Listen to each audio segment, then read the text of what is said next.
तो इसका नाम बस नारायण रख देना, इतना ही हम चाहते हैं, बाकी हमें और कुछ नहीं चाहिए। और इस प्रकार ठीक है, जब 10वीं संतान हुई तो नारायण नाम रख दिया। अजामिल को छोटी संतान से बड़ा प्रेम होता है। अजामिल नारायण नारायण कहकर के बार बार पुकारता, पुत्र का नाम बार बार लेता। एक समय अजामिल की मृत्यु का समय आया, यम के दूत वहां पहुंच गए। यम के दूत जब पहुंचे तो अजामिल भयभीत हो गया और सामने ही छोटा बालक अपना उस बालक को कहने लगा नारायण नारायण। जब नारायण नारायण कहा तो प्रभु के पार्षद वहां पर आ गए। प्रभु के पार्षद आ गए, नंद और सुनंद।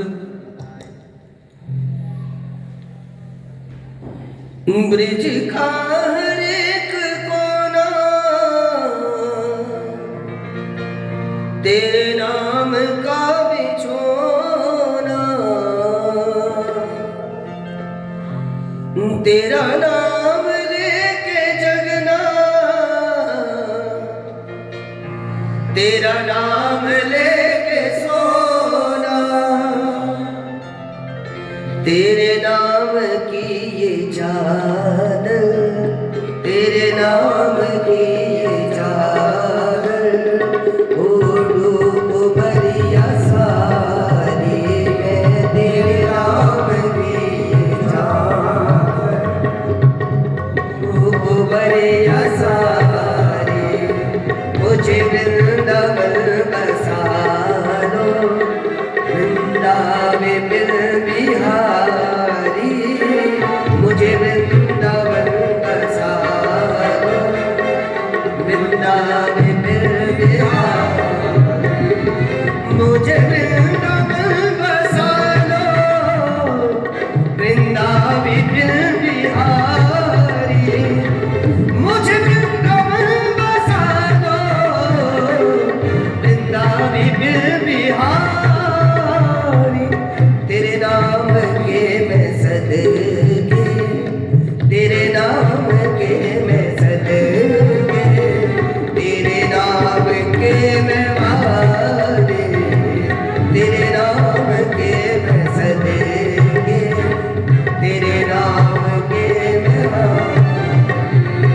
रसिकों पे जैसे की है तुमने कृपा बिहारी, रसिकों पे जैसे की है तुमने कृपा बिहारी, कितनों की तुमने बिगड़ी तकदीर है सवारी, कितनों की तुमने बिगड़ी तकदीर है सवारी, मेरी बिगड़ी भी बना दो, मेरी बिगड़ी भी बना दो, राधा रमण बिहारी, मेरी बिगड़ी भी बना दो, राधा रमण बिहारी, मुझे वृंदावन बसा दो, वृंदावन बिहारी, मुझे वृंदावन बसा दो, वृंदावन बिहारी, वृंदावन बिहारी, वृंदावन बिहारी। बोले बाल कृष्ण लाल की जय। जब यम के दूत आए, ले जाने लगे, नारायण नारायण कहकर के पुकारा तो विष्णु भगवान के पार्षद वहां आ गए और यम के दूतों को वहां से भगा दिया। यम के दूत भागे भागे पहुंचे और यमराज जी से कहने लगे कि समय अजामिल का आ गया था, इसलिए हम वहां पर गए, परंतु वहां पर विष्णु भगवान के पार्षद नंद और सुनंद पहुंच गए और उन्होंने हमारे को भगा दिया। इस पर यमराज कहने लगे कि क्या क्या कहा था अजामिल ने। अजामिल ने कहा नारायण नारायण कहकर के पुकारा था। तो इस पर यमराज कहने लगे ये शब्द यहाँ मत बोलो, पूरा नरक खाली हो जाएगा। यह जो नाम है ये तो नारायण साक्षात वेद है, जिसने नारायण का नाम लिया तो समझो कि वह तो मुक्त हो जाता है, इसलिए इस नाम को मत लो। जो भगवान की भक्ति करते हैं, जिनके मुख से भगवान का नाम निकलता है, मत्स्य कुर्मो वराहश्च नारसिंहश्च वामनः रामो रामश्च कृष्णाच बुद्ध कल्कि तथैव चः। ये जो भगवान के 10 नाम हैं, इन नामों का जो बार बार उच्चारण करता है, जो भगवान के नाम को लेता है, भगवान के नाम को लेने वाला तो सीधा भगवान के नाम को चला जाता है। अच्युतम केशवम कृष्ण दामोदरम, अच्युतम केशवं कृष्ण दामोदरं राम नारायणं जानकी वल्लभं। अच्युतं केशवं कृष्ण दामोदरं, अच्युतं केशवं कृष्ण दामोदरं राम नारायणं जानकी वल्लभं। राम नारायणं जानकी वल्लभं।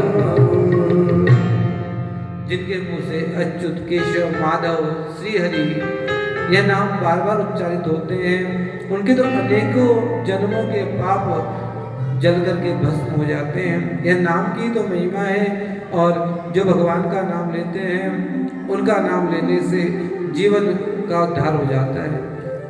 हमारे यहाँ तो उनको लाना है कि जिनकी जीवा से कभी भगवान का नाम ना निकलता हो, जिनका सिर कभी भगवान के चरणों में झुकता ना हो, जो एक बार भी गंगा जल का पान ना करते हो, जो सत्कर्म ना करते हो, जो हमेशा बुरे कृत्य को करते हो, इन पापियों को लेकर आना। जिनके मुख से भगवान का नाम उच्चारित होता है, कदापि इस लोक में मत लेकर के आना। इस प्रकार से अजामिल ने सारा दृश्य देखा। अजामिल ने कहा, मैंने तो भूलवश भगवान का नाम लिया, और यदि मैं भगवान का नाम सदैव लूंगा तो मैं अवश्य उनके चरणों को पालूंगा। अजामिल को ज्ञान हुआ। अजामिल सीधा हरिद्वार में आया। हरिद्वार में आकर के गंगा जी के तट पर भगवान का नाम लिया और भगवान के चरणारविंद को पा लिया। इस प्रकार से फिर आगे की कथा को बताया। दक्ष के जो पुत्र हुए, उन सभी पुत्रों को नारद जी ने उपदेश दिया और सभी के सभी वन की ओर चले गए। और फिर पुनः जो पुत्र हुए, फिर नारद जी ने 10,000 पुत्रों को उपदेश दिया, फिर वन की ओर चले गए। दक्ष को क्रोध आया और कहा कि नारद जी, आप एक स्थान पर ज़्यादा समय तक नहीं ठहरोगे। इसे नारद जी एक स्थान पर अधिक समय तक नहीं रहते हैं। एक समय देवताओं ने बृहस्पति देव का अपमान कर दिया। जब बृहस्पति देव का अपमान कर दिया, जब गुरु रूठ जाते हैं तो समझो राजा का शासन भी चला जाता है। जब बृहस्पति रूठ गए तो इस पर इंद्र ने विश्व रूप को, तुष्टापुत्र विश्व रूप को गुरु बना लिया। गुरु बना लिया। विश्व रूप के एक बार कृत्य को देख करके इंद्र को क्रोध आया। इंद्र ने विश्व रूप को मार दिया, जिससे कि ब्रह्म हत्या लग गई। इंद्र ने उस ब्रह्म हत्या को 4 विभाग कर दिए। एक भाग जल को दे दिया, एक स्त्रियों को दिया, ऋतुकाल आदि आने पर संतान की उत्पत्ति होती है। एक भाग वृक्ष को दे दिया और एक भाग पृथ्वी को दे दिया। इस प्रकार से जब तुष्टा ऋषि को पता चला, उन्होंने मंत्रों के माध्यम से एक वृत्तासुर को उत्पन्न किया। वृत्तासुर को मारने के लिए सभी देवता भगवान के पास गए। भगवान ने कहा, दधीचि ऋषि की अस्थियों से ही वृत्तासुर की मृत्यु होगी। इस पर दधीचि ऋषि को कहा, दधीचि ऋषि ने कहा, यह जो जीवन है अगर जन कल्याण के काम में आएगा तो मुझे कोई आपत्ति नहीं। दधीचि ने अपना शरीर दे दिया। गाय ने चाट चाट करके उनकी जो अस्थियां थी उसका इंद्र ने वज्र बनाया और उस वजह से वृत्तासुर को मारा। परीक्षित पूछते हैं वृत्तासुर कौन था? सुखदेव जी कहते हैं कि परीक्षित, यह वृत्तासुर पूर्व जन्म में चित्रकेतु नाम का राजा था। इसने अनेक पत्नियां थी लेकिन संतान नहीं थी, और अंगिरा ऋषि के आशीर्वाद से इनके यहाँ पुत्र का जन्म हुआ, और जिस कारण से चित्रकेतु ने भगवान की तपस्या करने के पश्चात में चित्रकेतु को दिव्य पार्षद बना दिया गया। जब पार्षद बना दिया गया तो एक समय चित्रकेतु कैलाश की ओर पहुंचा। वहां पर भगवान शिव और पार्वती, शिव जी की गोद में पार्वती जी बैठी थी और उन्हें देख करके इसके मन में गलत भाव उत्पन्न हुआ और इस पर चित्रकेतु को श्राप मिला और यही वृत्तासुर हुआ है। इसके पश्चात में उन्होंने पुंसवन विधि को बताया। जो पुंसवन की विधि है उस विधि को करने से शेष संतान की उत्पत्ति होती है और प्योव्रत विधि को बताया। और उसके पश्चात में सुखदेव जी कहते हैं कि 49 प्रकार के मूर्धगण हुए हैं। एक समय दिति के गर्भ में उस गर्भ के इंद्र ने 7 टुकड़े कर दिए। जब 7 टुकड़े कर दिए तो 7 हिस्से करने के पश्चात में इंद्र ने पुनः क्रोध में आकर के उन 7 के पुनः 7 टुकड़े कर दिए। ये 49 मूर्धगण हुए। इनको इंद्र ने सोमपाई अमृत का पान कराया और यह जो दिति के पुत्र हैं यह देवता कहलाए और 49 मूर्धगणों को देवताओं की श्रेणी में जाना जाता है। इसके पश्चात में भगवान समदृष्टि रखते हैं, सभी के प्रति समभाव को रखते हैं और आगे के राजा सुयज्ञ की कथा को बताया कि राजा सुयज्ञ उन्होंने बहुत तप को किया। एक समय जब सुयज्ञ की मृत्यु हो गई तो उनकी पत्नी को उसी प्रकार से उपदेश दिया जिस प्रकार से भगवान राम बाली की पत्नी को तारा को कहते हैं, क्षितिजल पावक गगन समीरा पंच रचिति है अदम शरीरा। यदि तुम शरीर के लिए रोती हो तो शरीर तो यहाँ पड़ा है, यदि आत्मा के लिए रोती हो तो आत्मा तो परमात्मा के चरणों में विलीन हो गई है। इसके पश्चात में हिरण्यकश्यप की कथा को बताया। हिरण्यकश्यप भगवान नारायण से प्रतिशोध लेना चाहता है कि कैसे प्रतिशोध लूं। कयादु जो पत्नी है, 3 पुत्र हुए, उन तीनों पुत्रों को इंद्र ने मार दिया। हिरण्यकश्यप वन में गया, तब करने के पश्चात ब्रह्मा जी से उसे वरदान मिला और उसे पता चला मेरे 3 पुत्रों को इंद्र ने मार दिया है और वह देवताओं से प्रतिशोध लेना चाहता है। एक समय इंद्र ने हिरण्यकश्यप की पत्नी कयादु का हरण कर लिया। हरण कर लिया तो नारद जी ने कहा ये क्या किया, यह जो कयादु है इनके जो गर्भ में पुत्र है यह तो भगवान का परम भक्त होगा, यह तो मनस्वी तपस्वी होगा, अलंपट होगा और यह तो भगवान का प्रिय भक्त है। और इस प्रकार से हिरण्यकश्यप के पुत्र प्रहलाद हुए। प्रहलाद का जो मन है वह भगवान की ही प्रति लगा रहता, कभी तो हंसने लगते, कभी रोने लगते। जब भगवान की झांकी दिखती तो हंसते, जब वह ओझल हो जाती तो रोने लग जाते। इस प्रकार से प्रहलाद का व्यवहार बिल्कुल अलग था। प्रहलाद जी का जो जीवन है केवल और केवल भगवान की नारायण की प्राप्ति के लिए है। एक समय पिता ने पूछा कि बेटा तुम्हें जो शिक्षा गुरुकुल में दी जा रही है, जो संडावर्त नाम के तुम्हारे गुरु हैं उन्होंने क्या सिखाया। इस पर प्रहलाद कहते हैं कि पिताजी यह जो सारा संसार है भगवान नारायण की इच्छा से चलता है। भगवान नारायण प्रधान देव हैं, उनकी इच्छा के बिना कुछ भी नहीं चलता है। कल्याण चाहते हो तो भगवान नारायण की ही पूजा करो, भगवान नारायण से प्रेम करो। इस प्रकार से जब कहा तो हिरण्यकश्यप को बड़ा क्रोध आया कि मेरे शत्रु का नाम लेता है, किसने सिखाया। इस पर संडावर्त को बुलाया, मेरे विद्यालय में इस प्रकार की शिक्षा देते हो। संडावर्त ने कहा कि हमने कुछ नहीं सिखाया, ये पता नहीं कहाँ से सीखता है। इस पर हिरण्यकश्यप बहुत क्रोधित हो गया और कहा ढंग से पढ़ाओ वरना छुट्टी कर दूंगा तुम्हारी। जब इस प्रकार से कहा संडावर्त ने कहा प्रहलाद को कि जो तुम्हें शिक्षा सिखाई जाती है उसको ही सीखो। लेकिन जो प्रहलाद हैं उनके गुरु तो नारद जी हैं और वह भगवान नारायण का ही नाम लेते हैं।